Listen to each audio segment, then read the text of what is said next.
Hello, I'm Ryan F9 and these are my favorite cruiser jackets.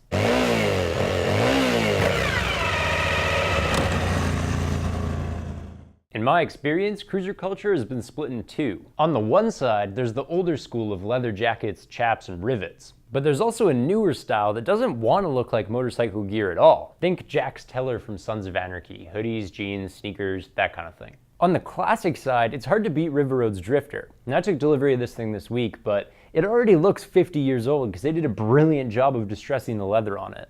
Of course, it's going to last another 50 years because it's heirloom quality, 100% leather, and I'm not sure exactly how thick it is, but it must be up around 1.2 millimeters because this thing is heavy, and you cannot get more cow for 330 bucks. Now, features. We have two hand pockets, here and here, and then we have two chest pockets on the top as well.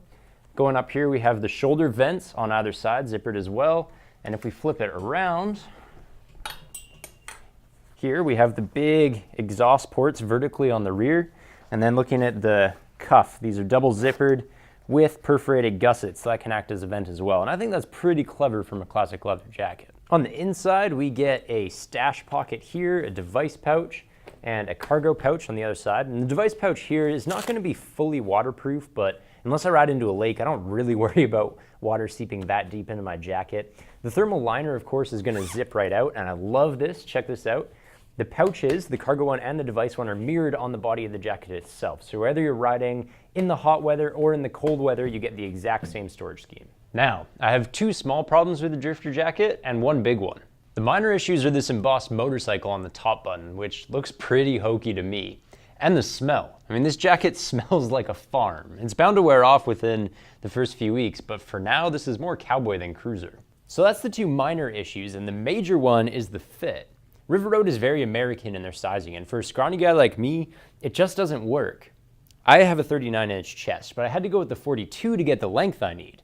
And the result is that I have a lot more material than I want around the arms, and it boxes me out quite a bit on the torso. I really wish I was a bit shorter and stockier though, because the Drifter is my favorite leather jacket and the price is incredible. Now, the Drifter's leather would be good in a slide, but there's no armoring whatsoever, nor armor pockets where I could add some. So if I'm gonna push myself in the corners, then I'm gonna take a sportier fitting jacket with some decent hardware. Joe Rocket's V-Sport is probably my first choice for that. I mean, sporty V-twins are this thing's bread and butter. Yamaha Bolts, Harley Dynasports, that kind of thing. It looks like a cruiser jacket, but it has a sport bike fit. Now it's cut slim, which is going to minimize friction in a slide and also hold the armor paneling tight to the right places. The articulation is designed to be in that semi-tuck riding position. Now I have a 39-inch chest, which would put me in a small, but I went with the medium because I have a 33-inch sleeve and I need the medium to get that kind of length. I think it fits all right. It's definitely a little bit short on my waist, but for a 6'3" guy like me, that's pretty much par for the course, and there are belt loops in here to keep this jacket flush with my riding pants. The armoring is all solid. CE-approved pads on the elbows and the shoulders, and then if we look inside, there's this dual density spine protector that you can see on the back in there. Now this is foam, but it is the good kind of foam. It's softer on the outside and harder on the inside for progressive impact absorption. It's good stuff. My only complaint with it is that it tends to degrade as it bends and moves with your body over time, so a few years down the road I'll probably end up replacing that. For sliding protection, we get 1 to 1.1 millimeter leather on the entire front, the arms, the back of the shoulders, and the tailbone. Just this middle back panel here is Rocktex 600. I was kind of sad to see how that played out actually. The materials are great, but they're in the wrong places. I mean, for 400 bucks, I don't care that the whole jacket isn't leather, but give me more Rocktex here on the underside of the arm, maybe the front of the chest, low risk areas like that, and save the leather for this back panel because if I'm sliding anywhere, it's going to be here. Everything else is just arithmetic. Two lower hand pockets, one chest pocket. We have two bicep vents zippered as well. On the waist, we have adjusters with Velcro. On the cuff, we have adjusters with the zipper there. On the back, we have two big exhaust vents vertically, also zippered, and then moving inside, we have the removable thermal liner, we have one cargo pocket, and we have one stash pocket. Now, I'm gonna move away from the classic cruiser jackets and towards a newer style. If I wanna look like I'm in street clothes, then Icon's 1000 Basehawk jacket is my first choice. This is probably the most comfortable armored jacket I've ever worn. It looks like a hoodie, it feels like a hoodie. And you definitely wouldn't know that there was a full suit of D3O armor in here, but the wild thing is, I probably wouldn't know it either. This medium fits me just right, but it's definitely meant for slimmer bodies like mine. If you build with weightlifting or beer drinking, there might not be enough room for you in the shoulders and the arms of this guy. The soft shell textile is certainly comfortable and it adds to that casual hoodie look. It's also going to be breathable and water resistant, but I'm very skeptical of the abrasion resistance on this main body material.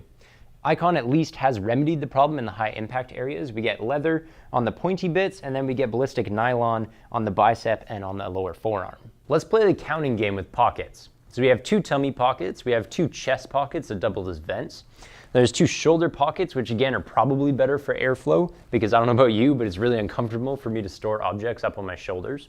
And then there's 2 big underarm vents to close off the exterior. On the inside, it's a typical Icon scheme. 2 big cargo pockets here and then on the other side. And then we get a device pocket with a loop for your headphones to go through. And then we have these lower little pouches that Icon puts into every jacket and never really bothers to explain what they're for. A couple of things I don't like. This name tag is useless because I haven't needed to label my jacket since the 3rd grade.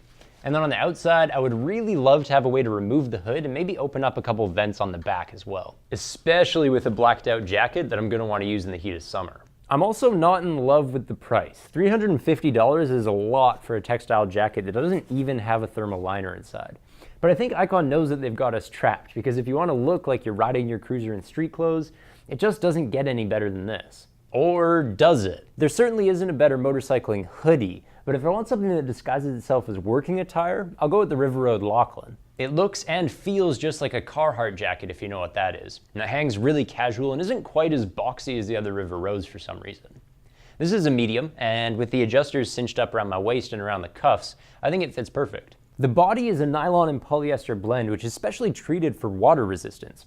No, it's not going to be fully waterproof, but it is the best out of all my top picks in the rain, and it's also the best out of all my top picks in cold weather. I found the pocketing and venting system to be pretty much equal to the others. 2 hand pockets here at the bottom. We have 2 chest pockets that are actually going to snap open. We have above that 2 vents that'll double as pockets. On the back there are 2 big rear exhaust slits. I was kind of disappointed to find that there wasn't exhaust slits as well underneath the arm, but at the same time I was pleasantly surprised to find that they thought to include the snaps to snap down the collar, keep it from flapping around in the wind.